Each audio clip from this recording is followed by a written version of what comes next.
this fabulous Monday morning. Welcome to Coffee Chat with Christina and Lindsay. We are here every Monday morning, 9:30 Mountain, 10:30 East, Central, and whatever time it is in your time. That's whatever time it is right now. That's when we're here. Yay!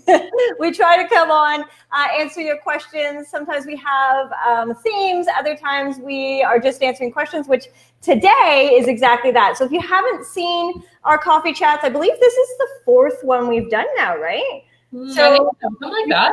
Yeah, so we started in November. We're pretty excited about them. So if you've missed any of our coffee chats, if you go onto the video section of this page, you will. Right, Tara, and I have on not real clothes. Lindsay's like actually dressed and like has her hair done, and I look like I got hit by a truck. I know. We're not mentioning that part though. I know, right? I always have my workout clothes on, but after this, I have some work to do. And Ben's mom is still here from England visiting, so I'm going to meet them for lunch. So I figure I better put some clothes on. So here I am. So today, as I said, we're going to answer some questions that we've got coming in over the last, this week for sure. But honestly, a lot of these questions are questions we often get. So questions we get over and over and over again. Christina and I talk to people pretty much every day, all day long, as well as some that have specifically come in, which I think are really, really important. So if you have any questions specifically for yourself or about your journey, pop them in the comments below. If you are live, amazing, we'll answer them. If you are watching the replay, #replay, put them in there and we will help you out as well. All right, so let me do Lisa. You look like you fit by a truck too. Oh, you guys are so hard on yourselves. You both look, I'm sure, well, I haven't seen you, Lisa. You look beautiful. All right, let's go. This is the first one. So this one's for Christina. This comes in often, and we really are trying to understand. A lot of people are getting their macros, which is amazing. They're starting to balance, which is amazing. But one of the questions that we got is, how do I increase my calories without destroying my macros? So go. Okay. So if you have a perfectly balanced day, so there's kind of two ways to go with this. If your day is perfectly balanced, but your calories are too low, you need to find a few foods that are like macro perfection, as I call them. One is that heavenly yogurt treat that I eat on a I used to eat before when I couldn't eat dairy, when I would eat on a regular basis. It is like macro perfection. It balances great. It never threw my macros off. So if I had a perfectly balanced day, but I needed more calories, I could easily add that, depending on how much yogurt you can eat and all that kind of stuff, and what kind of yogurt, what kind of protein, blah, blah, blah. But it's anywhere from like 200 to 300 calories in that thing. So it adds like a good calorie punch at the end of the day. It's not overly carb heavy. What carbs it does have high fiber, so they tend to go bring your net carbs down. So it's just a good like last snack of the day. Another one is a protein shake. Will often do it. Not just a shake on its own, like not grabbing a Premier or whatever, but making a shake with like protein, like whatever milk you choose. Throwing some fruit in there, maybe putting some peanut butter or something like that in there as well, or some chia seeds or flax seeds or something like that to add a little bit of fat to it. That can also end up being macro perfection. So those are some of the things. Cottage cheese, and I've seen people eating it with hummus and salsa now. Ooh, I love cottage cheese with just salsa. I haven't tried it with hummus yet, but I can eat cottage cheese currently. So anyways, sad dairy life. Anyways, so those are some things that you can do. It's just that last snack of the day, make it macro perfection. There are macro perfect snacks out there that won't mess with your macro balance, but you can still add calories to them.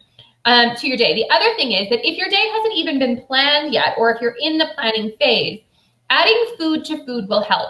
So ideally for most people, especially most women, you should generally load your carbs earlier in the day and have less carbs later in the day. So if you're needing to add calories to your food, add carbs to your stuff early in the day, add fats to things in the middle of the day, and add protein to foods at the end of the day is kind of how you can do it. So adding fat to food would be things like adding avocado, adding nut butters, adding chia, flax, coconut. All of those are going to be some things that increase your fat. Things that increase your carbs, adding fruit. So if you're having pancakes, instead of just eating a pancake, have a pancake with a little bit of sliced banana on top. or have a pancake with a little bit of applesauce on the side, or, you know, have some oats and mix some applesauce into your oats. So add carbs to that first snack. The last one of the day is where you're going to be adding, maybe you're having some, I don't know, turkey pepperoni as your last snack of the day. Have it with a couple egg whites. Egg whites are not overly filling if you're having like just, you know, just the whites. Those are pure protein. Again, putting protein powder in things. Adding a little bit of collagen protein powder, which will actually dissolve into nothing in your water. You can use that to increase a little bit of protein. So using some supplement to increase that protein. You don't want to live on supplement, but using little bits of supplement, especially if you're using different kinds of protein. You're using collagen, you're using whey, you're using maybe egg white protein, maybe you're using some vegan proteins, but mixing all of those protein sources is going to be a better way to do it if you are using protein supplements. So adding food to food is going to really, really help you to get those calories up without destroying your macros. And like I said, if you add carbs early in the day, add some fat in the middle of the day, and then add some protein at the end of the day, that's going to really be able to help you stay balanced. But planning in advance is key. Yeah, so, and I'm just going to put my quick 2 cents on that because, of course, I am not a balancer. I don't use MyFitnessPal. I always disclaim that I'm terrible at that type of stuff. But when I was using it, one of the things I would do is I would put in MyFitnessPal what I was thinking about having and then seeing where my numbers went. Because the last thing you want to do is eat something, put it into your MyFitnessPal, and then be like, yeah, that didn't do anything that I wanted it to do. So make sure that you are thinking about what you want and then throw it into MyFitnessPal to check it out first. Doesn't register any protein. Oh. I'd have to take a look at it. There's different things that you can do when it comes to collagen.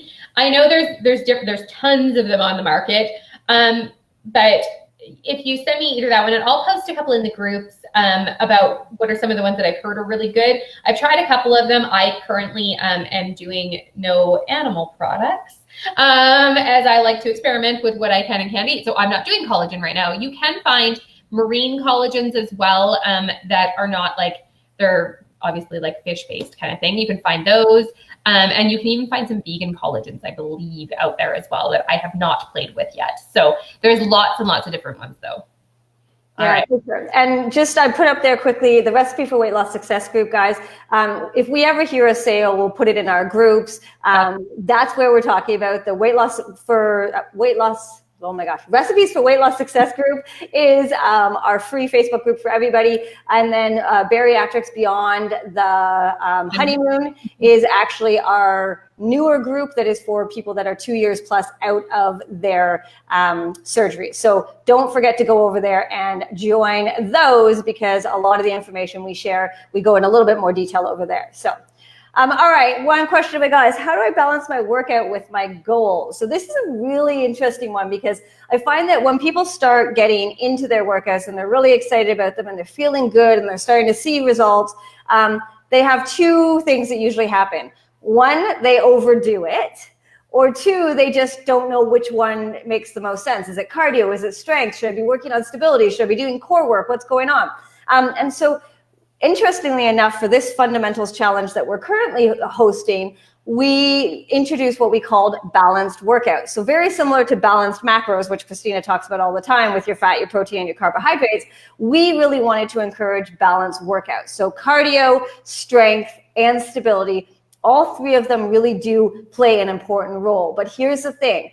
Cardio is definitely going to increase your ability to burn fat, right? So if you want to lose weight, that is a huge component of it. Strength training will also allow your fat to burn more calories. So that's a really important one too. So we want to do that, right? Because muscle actually burns more than fat itself. And then flexibility is just really important for our functional world. So our everyday movement. So the things that we do, you know, picking up groceries, throwing kids around, you know, wrangling dogs, whatever it is we're doing on a regular basis, you know, slipping in snow, not me, but, you know, those type of things that you do regularly, that's where stability really comes into play. And so it's important to work all 3 of those into your weekly workout. But here's what's going to happen is it depends on the number of times you're working out in a week. So if you're working out 3 times a week, I want you to do 2 cardio and then a half strength, half stability. right? So more cardio, a little bit less strength and stability. If you're working out 4 or 5 times a week, then we can increase that to more like 2 cardio, 2 strength, and a stability. If you're working out 6 times a week, then obviously we can increase that. I do not recommend any single person in anywhere in the world to work out more than 6 times a week. You need that rest. It's something that's super, super important. So if you aren't sure exactly about what your goals are, step 1, figure those out, but then kind of say, okay, what am I wanting to do from there? How do I balance my workout? So again, in our online live and interactive group classes, we have cardio, we have strength, and we have stability. Put them all together and you have a really beautiful balanced week of workouts. So hopefully that answers the question. This next one here is going to be for Christina, which I think is really important. I take the early morning classes with us. What should she be eating before? And can you give some examples? And this is a question we get all the time. So Christina. So as I already said, most women specifically, but even men, should, and again, especially as you get older, we should be looking at carbs earlier in the day where you have lots and lots of time to burn them off. Carbs are going to fuel your workout really good. They're usually not going to feel bulky in your tummy. Like fats and proteins sometimes will feel more bulky before a workout, and carbs are going to give you that quick burst of energy. Most of us, maybe it's just me, and Lindsay, and Nadine, but none of us are getting up hours before our workout. So I want about a 20 minute beforehand. Sorry, I'm going to look back. Yeah, weird. Okay. That's off. Anyway, so if you're not going to you need something to give you that energy, so eat a carb before your workout is ideal, and then protein after. So carb before, one of the ideal foods for your workout is banana. Lindsay and I both, we can't eat that. That's too bulky. Oats can be really good. I will also do pancakes. Your protein pancakes, or right now I have some banana pancakes that I made. A healthy muffin. Any other kind of food where you could do something like that. It doesn't have to be a shake or like a smoothie. If you can do that, again, I find it washy and but those are really good options before workout. If you're working up you can still do a little before your workout. You want to overdo later in the day. Yeah, for sure. And one of the things too, and keep in mind is that, as Christina said, you really have to figure out what's going to work for your sloshy belly, and that's a really important one because we did an online class pretty early the other morning, and one of the members was like, "Oh, I just had a protein shake and it is not sitting well." And that's the problem, is that if you think about downing too much water and you get that like sloshy feeling in your belly, that's kind of what's going to happen. I don't recommend protein shakes before or during. For the record, please don't take them during, because oh my God. But again, if it's one thing that works well for you and it feels okay for you, then do it. But that's where you have to kind of play with it a little bit, because, you know, the banana, Christina and I have had this conversation before. I've now come to where I can get like a half a banana with a little bit of almond butter, and it's okay. It doesn't feel too much for me. You know, but I know some people, you know, will eat salmon and eggs, and I'm just like, oh my gosh, that sounds disgusting. But again, you have to play with it for yourself. So we can give you lots of examples, which, you know, Christina just did, which was amazing. But you're going to have to kind of trial them out yourself and see what works and what doesn't work. All right, so this next one, this came up a lot actually in the last little while. So I'm not feeling great. Should I still work out?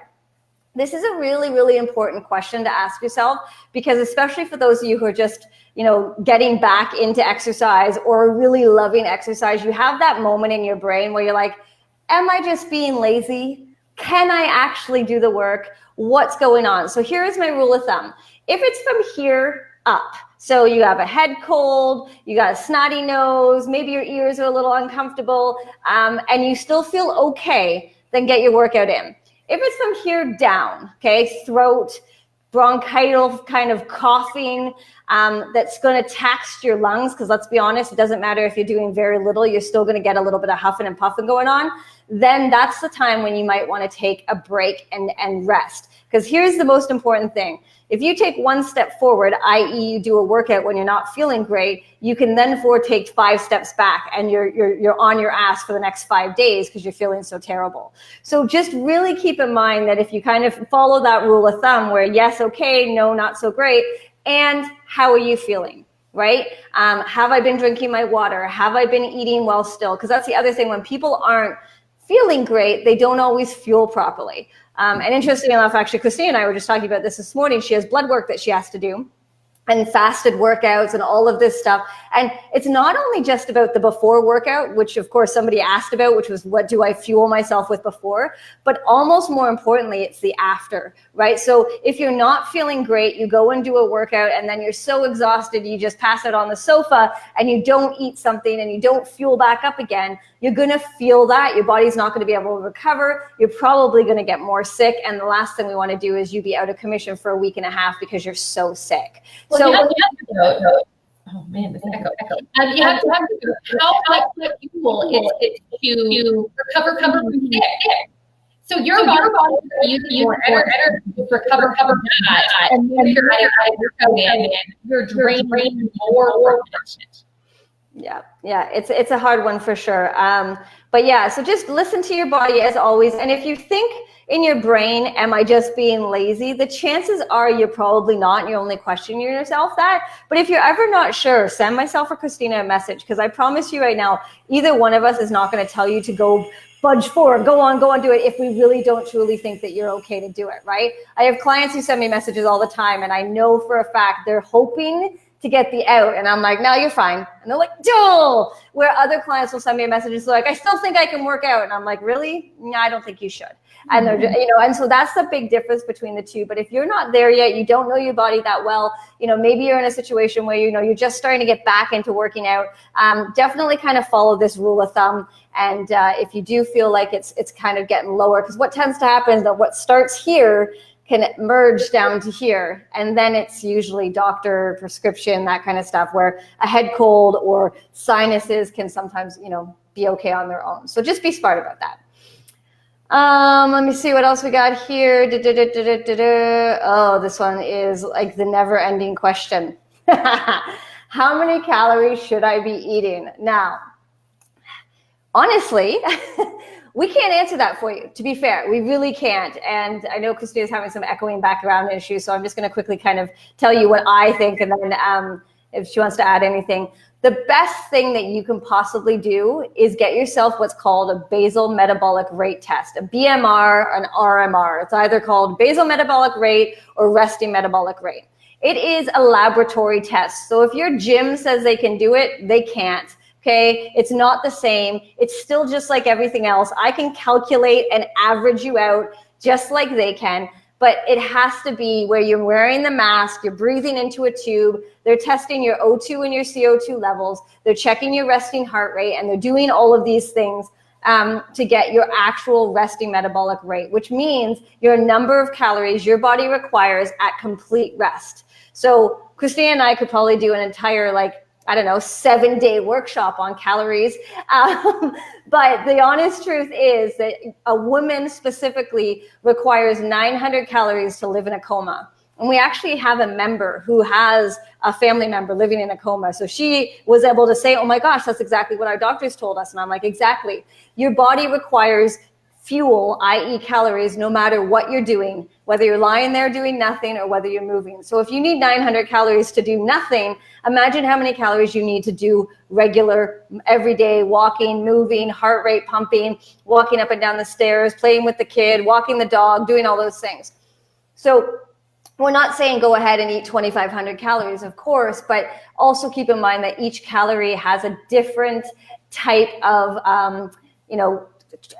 amount. So whether it's fat or carbs or protein, but most importantly, and above and beyond all that, when you're eating really crappy calories, yes, having too many calories is going to be a big problem. When you're eating good quality, whole food, fresh food calories, you definitely want to be eating more. And we see it all the time that people eat way too little, especially for the type of work that they do. So a basal metabolic rate will give you what we classify as your fingerprint. Everybody is unique. what my BMR, what Christina's BMR, what anybody else the same age as me's BMR, same height, same weight BMR is going to be different based on our metabolic fingerprint or footprint or whatever you want to call it. So highly recommend it. You can get it done at a lab. Most nutritionists in the area, like where you live, will probably get one done for you. It is the only thing that you cannot get done online these days because it has to physically be on your mask, in your face, and getting it done. I looked up ours in Calgary area, but I will today and find out the price. And I finally get done. I had it last summer and I didn't get it done. So anyway, I can get mine done. I will post pictures and do all that. Let you guys know. Usually the time for price we're between $80 and $100 approximately. Yeah, and it really depends on where you go. But again, just make sure wherever you do go, wherever you do decide, ask them how they do it. There is a new one now that you can actually, it's called a handheld. You put it in your mouth, it goes over your nose, and it looks like, I don't know, this little kind of handheld position. That is okay as well, or the one over your mouth. But at the gyms and stuff, they get you to kind of hold on to this little weird machine. It's not enough. It has to have your breath as part of the analyzing. They can't handle. Yeah. Say it's not. Oh, Tara, is it really bad, eh? Okay. She said that what did she say? So Christina has been meaning to go get her BMR tested again.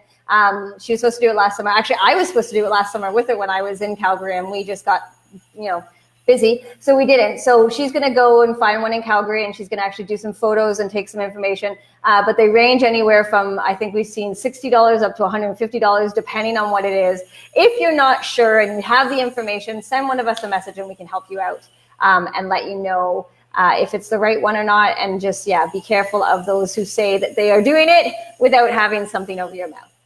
All right, so Christina, you're gonna have to just sit there and look pretty for now if nobody can hear you. Oh, look how beautiful you are. Because this last one, actually, hopefully, I can tell the people because we've had this conversation a lot of times. So this one is, I hate water. How can I get my 70 ounces in? I will not lie. I don't hate water. I just don't often drink it because this is what I often have. I have a big old tub the size of my head of tea. I don't drink coffee. I don't like it. But how can you get your water in? So there's a few things. Flavored tea, decaffeinated tea is definitely one of Christina's favorites. If you've ever seen David's Tea or you've ever seen Teavana, I think is the other one. Oh, they closed. Yes, actually, I knew that. So it's just flavored loose leaf tea. It's a really, really great way to do it because you can actually drink it cold or you can drink it hot, which I think is super important. Ideally, not too many of those little squirty squirts things. I won't lie, use mine a few times because it is something that really encourages me to do it. But try to get one that's not too grossly mixed with chemicals. Herbal and decaf, when it's tea, that's really important. So make sure you're having, I don't know, like a lemongrass or something, but nothing with caffeine in it, because for every cup of caffeine, technically you're supposed to replace it with an extra cup of water. So if you're trying to get more water in, the last thing we want you to do is drink more water to have more tea. And then, the squirties with the stevia, if you can find them, at least they're a little bit more natural. The other really great thing to do is actually create your own, which is like adding fruit and mint or lemon or lime, or get creative with it. And they have these really cool bottles now where you can put like the fruit and stuff in it, because I know I don't like the little bits getting in my mouth when I'm drinking. So get something like that where you actually can create your own squirty, basically, that will really help. It is definitely challenging. I mean, I know there's some people that get 150 ounces of water in every day, and they're just like easy peasy. And I'm like, not for me at all. A water reminder. Christina's typing to me right now, so I can tell you guys more. Water reminders on your apps or on your phone. I set my alarm, just be like, hey, oh, see that I don't even have my water bottle with me. I was going to show you my Oola because it flickers at me all the time. And to be fair, it actually really works, because not only does it work because it flashes and I see it, but my kids are always like, Mom, your water bottle's flashing. And so I'm like, oh, pass it to me so I can drink. But that is my problem. I tend to not carry it with me. And so that's a big one. When you're at work, make sure that you say to yourself, I'm going to drink this much water before I have another coffee or before I have another snack or whatever it is. And then it's twofold, because then when you have when you have a water, you can go to the bathroom. And when you go to the bathroom, you get up and move, and it's already good. Have a bottle or glass. Oh yes, a pretty fancy bottle or glass, something that just makes you so excited. It sounds ridiculous to be like, go out and buy a new bottle or glass, but it works so well. Like even with my kids, I found, so we had old Swell bottles, which are beautiful and fabulous, but they've had them for probably 3 years. We bought new bottles and they're like attached to they're like, my water bottle, my water, like they love them. And so they're constantly drinking. And I feel the same way. Get a good cup, get a good bottle, something that you can really, really enjoy so that you can do it. Straw versus spout versus just a regular glass, the flow of water could also help. Ooh, good. So if you find that you have one that's like a Slurpee straw, and again, don't worry about the can you use a straw scenario. Just remember Slurpee straw versus spout, whatever works best for you. I personally love my straw. I don't love unscrewing the drinking. I find that really annoying. And then I do like a cup. So those are kind of the ones that I go to. And then, temperature too is a really important one. Ice cold, room temperature versus warm. I don't know how any of you guys could drink warm or room temperature water. I have to put like 150 things of ice in mine just to get it so that I'm like, oh, this is nice. But I know some people do struggle with water, especially on their tummies, and room temperature or warm does tend to help a lot if you do struggle with it on your tummy. The colder the water is, the harder it tends to get, right? As soon as it hits that stomach and it's that really cold, it's like, ugh. But again, you have to figure out what makes the most sense for you. And then just continually try to add it. I love those glasses that have like the almost there, you can do it. It's like all of these like lines that go up there. I really think that's fun. So again, just kind of make it fun. So Christina says, if you get reflux from water, remember, to stay upright after drinking. Okay, so don't like lie down after you've had your drink. Yes, I love the elastic band one too. That's probably a trick I've used for so many years, especially when I was working in the gym, because I carried my water bottle all around. I'd have my elastic bands on how many of the water bottles I wanted to drink. And every time I drank one, I take the elastic band off. I don't know where my camera is. I put it around my wrist, and not only would it be a reminder that it's there, but it also would tell me when I have 5 on my wrist that I have 1 more to drink. So that's a really good way of doing it as well. So lots of ways. Hopefully that helped you guys, whoever was asking about the water, because yes, we understand it can be challenging. If you don't get your water in, it will absolutely make a difference in your weight loss. It will make a difference in your sleep. It will make a difference in your skin, your hair. Like it really does make a huge, huge difference. So it's one of those things where we always say to people, if there's one thing that you want to focus on, and actually the last question on here, which I know we're almost at a time, I'm just going to kind of go over, is where did it go? They fell off the wagon over Thanksgiving.